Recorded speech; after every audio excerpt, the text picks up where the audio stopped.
Hello dear students, स्वागत है एक बार फिर से आपके अपने चैनल डिफेंस ट्यूटर में। आज के इस वीडियो में हम बात करेंगे कोस्ट गार्ड, नाविक, जीडी, डीबी और यांत्रिक के regarding maths special practice set number 1 को। यह आपका पहला प्रैक्टिस सेट होगा नाविक, जीडी, डीबी और यांत्रिक के रिगार्डिंग। आपको फिर से बता दें कि यह जो आपका मैथ्स स्पेशल है, यानी इसमें जो हम मैथ्स के आपको क्वेश्चंस करवाएंगे यह आपके सेक्शन 1 के मैथ्स होंगे। सो कंफ्यूज नहीं होना है, क्योंकि सभी कुछ यहाँ पे लिखा रहता है, फिर भी बहुत सारे स्टूडेंट कंफ्यूज हो जाते हैं कि सर जीडी का है कि डीबी का है, हमको समझ नहीं आ रहा है।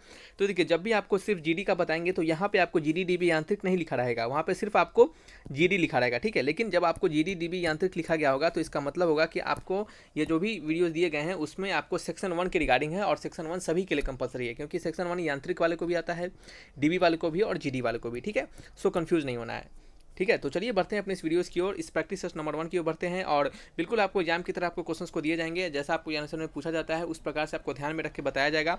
मैथ्स स्पेशल के साथ साथ आपको रीजनिंग स्पेशल भी आएंगे, जिसमें कि आपको रीजनिंग के क्वेश्चन दिए जाएंगे।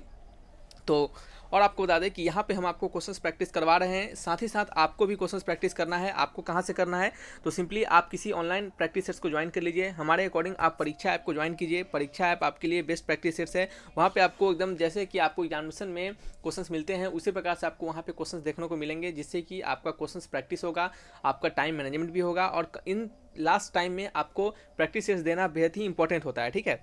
तो आप कोस्ट गार्ड के, नाविक, जीडी और डीबी के रिगार्डिंग आप प्रैक्टिस सेट्स को क्या कीजिए, बाई कीजिए। लिंक डिस्क्रिप्शन में दिए गए हैं, जाकर परीक्षा आपको डाउनलोड कीजिए। और साथ ही साथ वहाँ पे जब आप प्रैक्टिस सेट्स को बाई करेंगे, वहाँ पे कैपिटल लेटर में प्रैक्टिस सेट्स को बाई करने दौरान आप कैपिटल लेटर में TUTOR50 ट्यूटर 50 का कोड लगाइएगा। तो इस ट्यूटर 50 का कोड लगाने के बाद आपको 50% का डिस्काउंट मिलेगा, ठीक है। और आपका स्टार्टिंग जो प्राइस रहेगा वो इसका रहेगा 350, और आपको 50% डिस्काउंट के बाद ये जो प्राइस हो जाएगा वो आपका हो जाएगा 175 रुपीज़। तो ट्यूटर 50 का कोड जरूर लगाइएगा, ताकि आपको 50% का डिस्काउंट मिल सके। और देन फिर इसको लेने के बाद इसको रख नहीं देना है, इसको प्रैक्टिस करना है, ठीक है। और ज़्यादा से ज़्यादा, जितना ज़्यादा से ज़्यादा हो सके, एक बार 2 बार क्वेश्चंस को, सारे क्वेश्चंस को बनाइए, ठीक है। इससे क्या होगा, क्वेश्चंस भी आपका रिवाइज होता रहेगा, कंसेप्ट भी आपको रिवाइज होता रहेगा। और यहाँ पे हम आपको करवा ही रहे हैं, खुद से भी आप कुछ ऑनलाइन प्रैक्टिसेस को लगाइए, और साथ ही साथ कुछ अदर प्रैक्टिसेस को भी आप लगाइए, ठीक है। ये आप बुक्स को बना लीजिए कुछ क्वेश्चंस को, तो इससे क्या होगा, बहुत सारे रेंज ऑफ क्वेश्चंस कवर हो जाएंगे। तो चलिए बढ़ते हैं अपने इस वीडियोस की ओर, बढ़ते हैं अपने क्वेश्चन नंबर 1 की ओर, ठीक है। तो क्वेश्चन नंबर 1 को देखिएगा, यहाँ पे क्या लिखा जा रहा है। क्वेश्चन नंबर 1 में लिखा जा रहा है कि यदि 4 to the power b minus 4 to the power b minus 1 is equal to 24, तो आपको 2b to the power b का मान आपसे पूछा जा रहा है। यानी if 4 to the power b minus 4 to the power b minus 1 is equal to 24, then 2b to the power b equals, ठीक है।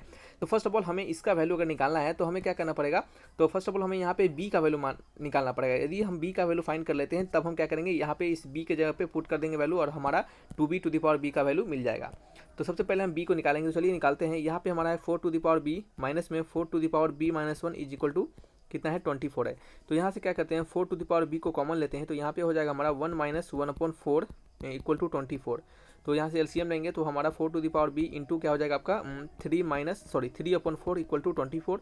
तो ये आपका 4 to the power b equal to कितना हो जाएगा, ये 3 8 24 और 8 चौके कितना 32।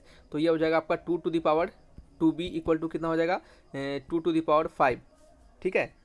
देन फिर यहाँ से आप देख सकते हैं कि बेस अगर हमारा इक्वल है तो पावर क्या हो जाएगा, b हमारा इक्वल हो जाएगा, ठीक है। बेस अगर हमारा सेम है तो पावर क्या हो जाएंगे, इक्वल हो जाएंगे। तो 2b इक्वल टू हमारा निकल जाएगा यहाँ पे 5, तो b का वैल्यू निकल जाएगा हमारा 5/2, ठीक है। b का वैल्यू क्या निकल जाएगा हमारा 5/2 निकल जाएगा। तो यहाँ पे हमें जब b का वैल्यू निकल चुका है तो हमें क्या निकलना है, 2b पे पावर b निकालना है, ठीक है, ठीक है। तो क्या हो गया हमारा 2b to the power b का वैल्यू निकालना है। तो b का हमें वैल्यू पता चल चुका है, तो यहाँ पे डाल देते हैं 2 इंटू 5/2, और उस पर पावर क्या हो जाएगा 5/2 हो जाएगा। तो ये आपका 2 से हमारा 2 कट जाएगा, और b का वैल्यू क्या निकल जाएगा, सॉरी इसका वैल्यू क्या निकल जाएगा, इसका वैल्यू निकलेगा हमारा 5 टू द पावर 5/2, ठीक है। तो इसका वैल्यू हो जाएगा हमारा 25√5, ठीक है। तो आंसर होगा हमारा ऑप्शन नंबर बी। समझ रहे हैं, बिल्कुल सिंपल क्वेश्चन था। चलिए नेक्स्ट क्वेश्चन है नंबर 2 क्वेश्चन, सरल कीजिए, यानी सिंप्लीफिकेशन वाला क्वेश्चन है। यहाँ पे आपको क्या करना है, इसको सिंप्लीफाई करना है। आप कभी भी इसको डायरेक्टली, अगर इसका आप क्यूब निकाल के, इसका क्यूब निकाल के, इसका स्क्वायरिंग, फिर इसका स्क्वायरिंग, फिर इसको दोनों को मल्टीप्लाई निकाल कर जो भी वैल्यू आएगा आप उसको सॉल्व करके इसका आंसर को फाइंड कर सकते हैं, बिल्कुल उस तरीके से फाइंड कर सकते हैं। लेकिन इसको करने में आपको क्या लगता है कि क्या ये 1 मिनट के अंदर हो पाएगा, नहीं हो पाएगा। इसको आपको करने में क्या लगाना पड़ेगा, कम से कम 5-10 मिनट का समय देना पड़ेगा। तो इतना समय हमारे पास नहीं होता है, तो हम यहाँ पे क्या कर सकते हैं, तो यहाँ पे हम क्या कर सकते हैं, फार्मूला को अप्लाई कर सकते हैं। इसके रिगार्डिंग एक फार्मूला है, आप देख सकते हैं यहाँ पे। ये फार्मूला क्या है हमारा, उसको यहाँ पे लिख देते हैं हम। फार्मूला होता है कि a³ प्लस b³ अगर ऐसा दिया जाए, अपॉन क्या लिखा जाए, a² plus b² minus ab दिया जाए, तो इसका वैल्यू क्या होता है हमारा, तो इसका वैल्यू होता है हमारा क्या, a प्लस b के बराबर। कैसे होता है देखिएगा, यहाँ पे आपको पता है क्या कि ए क्यू प्लस बी क्यू का हमारा फार्मूला एक अलग से होता है। एक क्या होता है, ए प्लस बी इंटू में A square plus B square minus A B. ये अलजेब्रा में आपने पढ़ा है, नहीं पढ़ा है तो हमने अलजेब्रा बताया है, तो आप जाकर वहाँ पे देखिएगा, ठीक है। अपॉन नीचे हमारा क्या है, ए स्क्वायर प्लस बी स्क्वायर, एक सेकेंड, माइनस ए बी, ठीक है। ये हमारा वैल्यू कट गया और यहाँ पे हो जाएगा हमारा सिंपल ये ए प्लस बी के बराबर, ठीक है। इस तरीके से हम इसको निकालते हैं।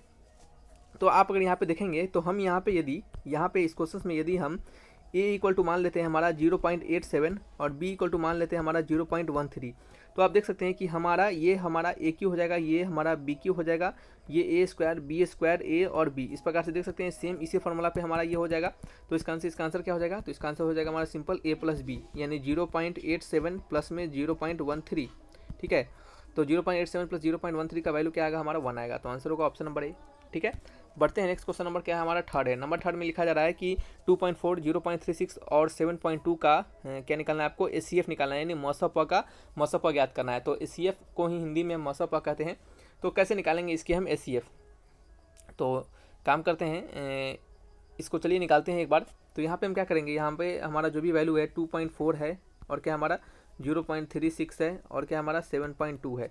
आप इस 2.4 को आप 24/100 भी लिख सकते हैं, फिर 36/100 लिख सकते हैं और इसको 72/100 आप लिख सकते हैं, ठीक है।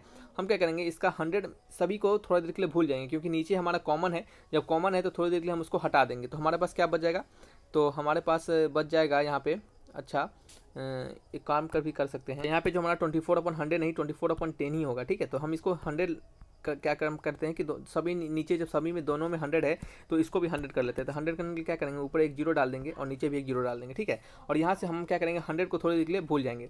और यहाँ पे भी हमारा गलती हो गया हमसे, तो इसको भी क्या करते हैं 100 बना लेते हैं, ऊपर जीरो डाल देते हैं। तो 100 थोड़ी देर के लिए भूल जाएंगे तो हमारे पास वैल्यू हो जाएगा 240, 36 और क्या हो जाएगा 720। हम इसका एलसीएम निकालेंगे, इसका एचसीएफ निकालेंगे और इसका एचसीएफ निकालने के बाद जो भी हमारा एचसीएफ आएगा उसको 100 से भाग कर देंगे, हमारा आंसर निकल जाएगा। तो इसका एचसीएफ फाइंड करते हैं। चलिए एक बार इसका एचसीएफ फाइंड करते हैं। कैसे एचसीएफ फाइंड करते हैं, तो हम क्या करते हैं, सबसे पहले छोटे वाले वैल्यू को उठाते हैं और उसको क्या करते हैं किसी एक वैल्यू से डिवाइड करते हैं। जैसे हम क्या करते हैं, इसको 240 से डिवाइड करते हैं। तो इसको करेंगे तो 6 टाइम्स कटेगा, 216 यहाँ पे कट जाएगा, यहाँ पे हो जाएगा 24। फिर 24 को क्या करेंगे 36 टाइम्स काट सकते हैं, तो ये हमारा 1 टाइम्स कटेगा 24, ये हो जाएगा हमारे यहाँ पे 12। देन फिर 12 को हम क्या करेंगे, फिर हम यहाँ पे 12 को बचे हुए जो हमारे नंबर है 720 उससे डिवाइड करेंगे, नहीं अच्छा 12 को हम क्या कर सकते हैं 24 से भाग कर सकते हैं। तो 12 को भाग करेंगे किससे, हम 24 से, ठीक है। तो ये हमारा हो जाएगा 2, क्या हो जाएगा हमारा 2 हो जाएगा और कितना टाइम्स कट जाएगा, ये हमारा वैल्यू कट जाएगा, ठीक है। तो यहाँ पे हमें क्या मिल चुका है, यहाँ पे हमारा 12 मिल चुका है। अब हम क्या करेंगे, यहाँ पे 12 के बाद हमारे पास 720 बच रहा है, तो उसको क्या करेंगे 720 से भाग करेंगे। तो 720 ये 6 टाइम्स कट जाएगा, यानी 60 टाइम कट जाएगा, ठीक है। तो इसको 720 हो जाएगा और यहाँ पे जीरो बच जाएगा, तो आप उसको ऊपर जीरो लिख सकते हैं, ठीक है। तो एक काम करते हैं, यहाँ पे जीरो देकर सबको काट देते हैं, ठीक है। तो ये हमारा वैल्यू हो जाएगा। तो आप देख सकते हैं कि यहाँ पे जो हमारा एचसीएफ निकला, जो कि क्या है हाईएस्ट कॉमन फैक्टर, नाम है यहाँ पे हाईएस्ट कॉमन फैक्टर, लेकिन लेंगे लोएस्ट वाला, यानी यह हमारा वैल्यू 12 हो जाएगा। तो 12 और 100 हमने सब में से कॉमन लिया था, तो ये नीचे 100 से भाग हो जाएगा। तो 12/100 क्या हो जाएगा वैल्यू 0.12, इसका एलसीएफ हो जाएगा। आंसर होगा ऑप्शन नंबर डी। आप इसको फैक्टराइजेशन मेथड से भी कर सकते थे, कोई डाउट नहीं, आप उससे भी कीजिएगा, आपको आंसर आएंगे, ठीक है। चलिए ये डिवीजन मेथड था, ये आसानी पड़ता है यहाँ पे। तो जब भी 3 नंबर रहे तो आपको ये डिवीजन मेथड से आप कीजिए, ज़्यादा बेहतर होगा। नेक्स्ट है नंबर 4 क्वेश्चन। नंबर 4 में लिखा जा रहा है कि by travelling at a speed of 28.5 kilometre per hour how much distance will a man cover in 3 hour 48 minute, ठीक है। कहा जा रहा है कि एक आदमी जो है वो 28.5 किलोमीटर प्रति घंटा से की गति से 3 घंटे 48 मिनट में कितनी दूरी तय कर सकता है। यानी उस आदमी का जो स्पीड होगा वो हमें कितना दिया जा रहा है, तो उस आदमी का जो स्पीड है वो हमें 28.5 किलोमीटर पर आवर का स्पीड हमें दिया जा रहा है। और समय कितना दिया जा रहा है हमें, तो समय दिया जा रहा है आपका 3 घंटा आपका 48 मिनट, ठीक है। ये हमें समय दिया जा रहा है। तो हम यहाँ पे फर्स्ट ऑफ ऑल क्या करेंगे, इस 3 घंटा 48 मिनट को हम क्या करते हैं, इसको आवर में कन्वर्ट कर लेते हैं, ठीक है। तो 3 घंटा 48 मिनट को अगर हम आवर में कन्वर्ट करेंगे तो हमारा क्या हो जाएगा, तो यहाँ पे लिखते हैं, यहाँ पे 3 आवर को 3 आवर रहने देंगे और मिनट को कन्वर्ट करने के लिए आवर में हम क्या करते हैं, इसको 60 से भाग देते हैं। तो 48 बटे क्या हो जाएगा हमारा 60 हो जाएगा, ठीक है। तो 48 बटे 60 ये हमारा कितने टाइम्स कटेगा, तो ये हमारा 3 से कटेगा कितना टाइम्स, तो 3 × 3 और 3 × 6 = 18 और ये तो आपका 3 × 2 = 6 20। यहाँ पे होगा 3 से काम कर सकते हैं, 4 से काटेंगे तो 4 × 4 = 16 और 4 × 5 = 20। तो ये कितना हो जाएगा 5 × 3 = 15 और 15 × 4 कितना होगा 19, 19 बटे 5 घंटा, ठीक है। हमने क्या किया, 3 आवर 48 मिनट को हमने घंटा में कन्वर्ट कर लिया, ठीक है। वो घंटा बजाने वाला घंटा नहीं, ये आपका आवर वाला घंटा है, ठीक है। यहाँ पे चलिए यहाँ पे नेक्स्ट क्या करने वाले हम, नेक्स्ट यहाँ पे हम अब हमें फार्मूला पता है, डिस्टेंस इक्वल टू होता है स्पीड इनटू टाइम, ठीक है। ये लल्लू वाला फार्मूला है, आपको सभी को पता होना चाहिए, बहुत ही बेसिक फार्मूला है।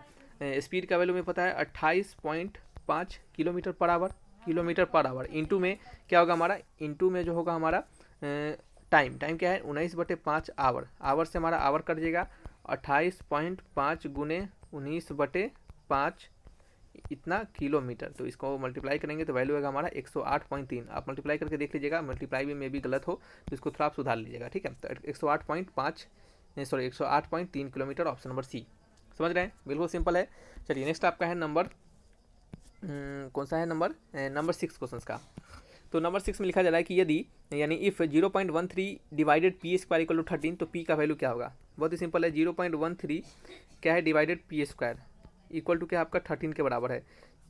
तो पी का वैल्यू का आपसे पूछा जा रहा है, तो पी स्क्वायर इक्वल टू क्या हो जाएगा 13/100 इंटू 13, ठीक है। ये 13 से हमारा 13 कट जाएगा तो पी स्क्वायर इक्वल टू 1/100। तो यहाँ से हमारा पी का वैल्यू कितना निकल जाएगा 0.1, पी का वैल्यू कितना निकल जाएगा 0.1, ऑप्शन नंबर सी, ठीक है। नेक्स्ट है नंबर 7 क्वेश्चन। नंबर 7 में क्या लिखा जा रहा है, तो नंबर 7 में लिखा जा रहा है कि यदि X square equal to √16 up to infinity तक, then the value of X, आपको एक्स का वैल्यू पूछा जा रहा है। तो हमने आपको बताया था कि जब भी इस प्रकार से लिखा जाए तो आप इसका वैल्यू सिंपल जो अंदर होता है, ठीक है, जो अंदर होता है यानी जो हमारा 16 होता है, जैसे यहाँ पे अंदर 16 है, ये हमारा डायरेक्टली 16 आ जाता है। जैसे हमने आपको बताया था कि यदि y equal to √x up to कहाँ तक इन्फिनिटी तक दिया जाता है तो इसका आंसर हमारा सीधे y इक्वल टू x हो जाता है, ठीक है। ये कैसे होता है, क्यों होता है, आपने अगर नहीं देखा है हमारे तो प्रीवियस लेक्चर्स को देखिएगा, जीडी वाले प्रैक्टिस सेट्स को, तो वहाँ पे आपको समझ में आएगा। अच्छा चलिए, ये डीबी का लेक्चर है तो डीबी वाले स्टूडेंट जीडी वाले लेक्चर्स को क्यों देखेंगे, तो इसका आंसर हम इसको चलिए सॉल्व ही कर देते हैं, ठीक है। जब भी आपको याद रखिएगा कि ऐसा दिया रहता है तो हम क्या करते हैं, दोनों साइड स्क्वायरिंग करते हैं। तो वाई स्क्वायर इक्वल टू क्या हो जाएगा हमारा x, फिर √x फिर √x अप टू कहाँ तक इन्फिनिटी तक। ये हमने क्या माना है, हमने इसको फिर से y माना है पहले की तरह, क्योंकि इन्फिनिटी में से कुछ समथिंग हट भी जाता है तो उससे कोई फर्क नहीं पड़ता है क्या, ठीक है। तो यहाँ पे ठीक है, तो हमारा क्या हो जाएगा सिंपल, ये y square equal to x into Y हो जाएगा, यहाँ से y कट जाएगा, y इक्वल टू हमारा x आ जाएगा, ठीक है। उसी प्रकार यहाँ पे x स्क्वायर इक्वल टू क्या हो जाएगा हमारा, अंदर 16 है, जैसे अंदर x था तो यहाँ पे हमारा x आ गया था, तो अंदर 16 है तो यहाँ पे क्या हो जाएगा हमारा 16 हो जाएगा। तो x स्क्वायर इक्वल टू 16, तो x का वैल्यू कितना हो जाएगा बताइए, x का वैल्यू हो जाएगा हमारा +-4, ठीक है, +-4। तो आंसर मैच करेंगे, option number A is the right answer, ठीक है। नेक्स्ट आपका है नंबर 8 क्वेश्चन। नंबर 8 में क्या लिखा जा रहा है, नंबर 8 में लिखा जा रहा है आपका यहाँ पे कि cos 80 degree upon sine 10 degree plus cos 59 degree into cosec 31 degree, ठीक है। इसका वैल्यू आपसे पूछा जा रहा है, तो कैसे फाइंड करेंगे, इसका वैल्यू कैसे फाइंड करेंगे, ठीक है। ट्रिग्नोमेट्री के लेक्चर में हमने ऐसा क्वेश्चन आपको बताया भी है, तो चलिए आपको बताते हैं यहाँ पे कैसे इसको फाइंड करेंगे। तो फर्स्ट ऑफ ऑल हम क्या करेंगे, यहाँ पे इस cos 80 डिग्री को हम cos 90 - 10 लिख सकते हैं क्या, इसको लिख सकते हैं क्या, बिल्कुल लिख सकते हैं, ठीक है। अपॉन नीचे क्या है हमारा साइन 10 डिग्री प्लस में ये साइन 59 डिग्री है तो आप इसको क्या लिख सकते हैं, सॉरी cos 59 डिग्री को आप लिख सकते हैं cos 90 - 31 डिग्री, और यहाँ पे क्या आपका cosec 31 डिग्री, cos 90 - 31 करेंगे तो हमारा 59 आ जाएगा, ठीक है। ऐसा हम क्यों कर रहे हैं, क्योंकि हम कोशिश करेंगे कि हमारा जो थीटा है उसको एक थीटा में लाने का प्रयास किया जाए, क्योंकि हमें 59 डिग्री और 31 डिग्री इन सभी का वैल्यू हमने नहीं पढ़ा है, इन सभी का वैल्यू हमें याद करने का नहीं सिखाया गया है। हमें सिखाया गया है 90 डिग्री, 180 डिग्री, 30 डिग्री, 60 डिग्री, इन सभी का वैल्यू, ठीक है। 15 डिग्री, 36 डिग्री, 72 डिग्री, इन सभी हमें क्या किया गया है, पढ़ाया गया है। हमें इसका वैल्यू नहीं पता, लेकिन हम क्या करेंगे, इसके सॉल्यूशंस को हम निकाल सकते हैं, क्योंकि हम अपने ट्रिग्नोमेट्री के फंडा को लगाकर, यही फंडा हमने लगाया है यहाँ पे कि cos 90 - थीटा वाला फंडा। तो आपको पता है कि cos 90 - थीटा क्या होता है, तो cos 90 - थीटा होता है हमारा साइन थीटा यानी साइन 10 डिग्री। आपने पढ़ा होगा यहाँ पे इसे क्वाड्रेंट पढ़ के कि पहले क्वाड्रेंट में आपका सभी ट्रिग्नोमेट्री फंक्शन पॉजिटिव होते हैं, ठीक है, ऑल पॉजिटिव। यहाँ पे क्या होता है हमारा साइन, और क्या होते हैं आपका cosec थीटा, ये क्या होते हैं आपके पॉजिटिव होते हैं। और इस वाले क्वाड्रेंट में, थर्ड क्वाड्रेंट में tan थीटा, और क्या होता है आपका cot थीटा, ये हमारा सिर्फ पॉजिटिव होता है। और फोर्थ क्वाड्रेंट में क्या होता है हमारा cos थीटा, और क्या होता है आपका sec थीटा, ये दोनों क्या होता है पॉजिटिव होता है, बाद बाकी सभी क्या होते हैं हमारे नेगेटिव होते हैं, ठीक है। तो इस अनुसार साइन 90 - थीटा क्या होगा हमारा, साइन 90 - थीटा हमारा फर्स्ट क्वाड्रेंट में चला जाएगा। और जब 90 डिग्री रहता है तो हमारा वैल्यू क्या होता है, साइन का cos, cos का आपका साइन, और सेक का cosec, और आपका tan का cot, इन सभी में क्या होता है वो बदलता है। तो साइन का 90 डिग्री पे क्या होगा, बदल के यहाँ पे हो जाएगा हमारा cos, बदल के हमारा साइन हो जाएगा, और नीचे हो जाएगा हमारा नीचे साइन 10 डिग्री, ठीक है।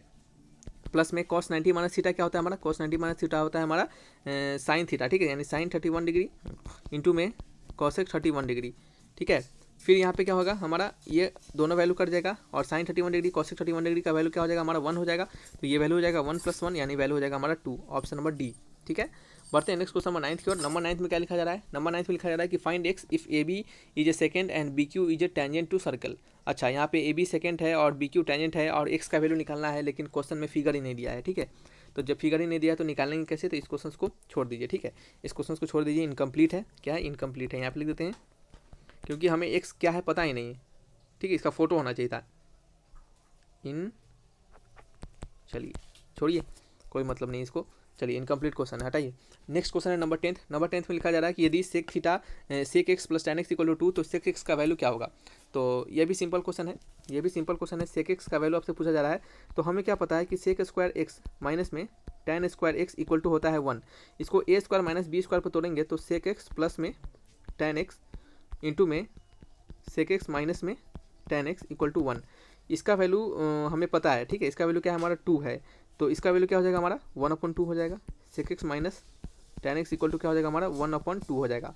ठीक है, और sec x plus tan x का वैल्यू पता है, sec x plus tan x का वैल्यू कितना है पता है हमें, 2 पता है। हम क्या करेंगे, दोनों को ऐड कर देंगे। ठीक है, तो जब दोनों को ऐड करेंगे ये tan x से tan x कट जाएगा और ये हो जाएगा हमारा 2 × सेक एक्स। तो यहाँ पे लिख देते हैं 2 × सेक एक्स = 1/2 + 2 यानी क्या हो जाएगा हमारा 5/2। ठीक है, 1/2 + 2 ये हो जाएगा आपका 5/2। ठीक है, यहाँ पे हमारा जब सेक एक्स का वैल्यू क्या हो जाएगा, 2 को इधर बुला लेंगे तो 5/4 हो जाएगा। 5/4 is the right answer, option number D. तो इस तरीके से क्या करेंगे, इन क्वेश्चंस को बनाएंगे। तो ये आपका पहला प्रैक्टिस सेट था और आपका जैसा रिस्पॉन्स आता है उसके अनुसार जल्दी से जल्दी और भी आपको प्रैक्टिस सेट्स को दिए जाएंगे। ठीक है, तो चलिए रखते हैं इस वीडियो को यहीं पे, मिलेंगे नेक्स्ट वीडियोज में। Thanks for watching my video, तब तक के लिए बाय बाय।